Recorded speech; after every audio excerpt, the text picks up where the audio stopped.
Imagine being 5 years old and the first person who tells you that you're weird is your own mother. Not a bully, not a stranger, your mom. That was me. I didn't know that I was different. I didn't know the kids at school thought I was strange. I just knew that I loved what I loved. Barbies, movies, patterns, the things that made my brain light up. I'd talk about them nonstop. And the other kids, they would just roll their eyes. Sometimes they'd laugh, but I didn't care until someone taught me that I should. And that someone was my mother. She told me that the kids didn't like me, that I was too sensitive, too emotional, too much, too weird, that loving girl things was weird, that being close to girls was wrong, that being me was embarrassing. Before that moment, it had never once occurred to me that being myself could be wrong. Growing up, the joke in our house was often me.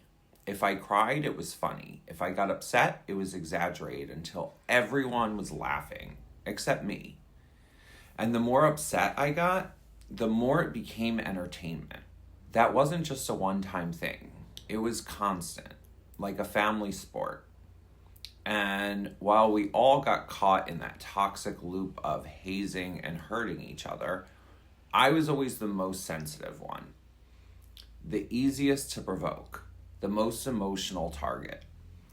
And the more I tried to express myself, the more I got punished for it. So I learned to shut down, to swallow my feelings, to mask. I started masking long before I even knew what that meant.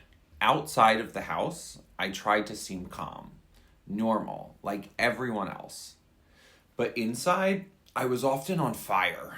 I was constantly overstimulated, constantly on high alert, constantly terrified that one wrong expression would make me the joke again. And because I held everything in, it came out sideways. Big outbursts, big meltdowns, hours locked in my room, screaming and crying until I fell asleep. Back then, they called it acting out. Now I know it was my nervous system breaking under the extreme weight of constant suppression. There's one story that has always stuck with me my whole life. You may have heard it before. It was picture day in early years, kindergarten or pre-K, and we couldn't find my favorite shirt. The one I wore almost every day. That shirt regulated me. It was comfort. It was safety. And when we couldn't find it, I completely broke down. And instead of soothing me, my mother got angry. She was frustrated. And she pinched my cheek so hard that I had marks on my face. She couldn't send me to school that day. Not at all.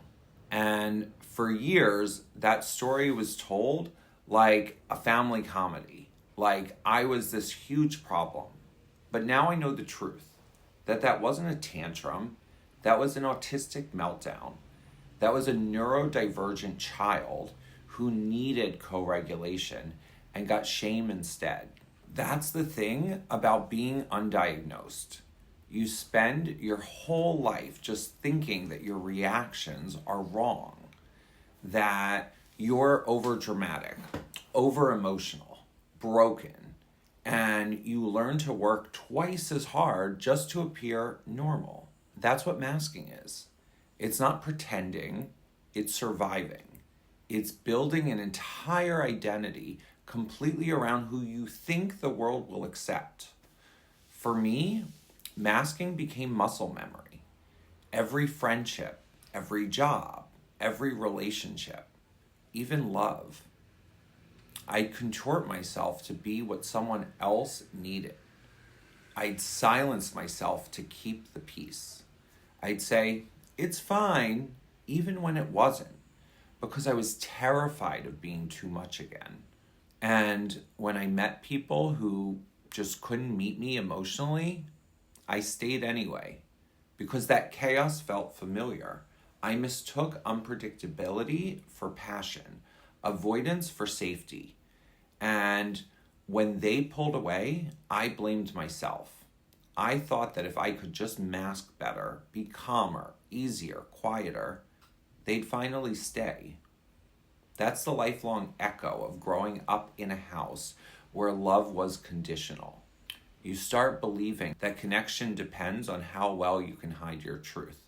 It's taken me years to see that what I called sensitivity was actually empathy, that what I called overthinking was deep pattern recognition, that my intensity was just passion misread by people who weren't equipped to hold it, and that the child who was constantly punished for feeling too much was never broken.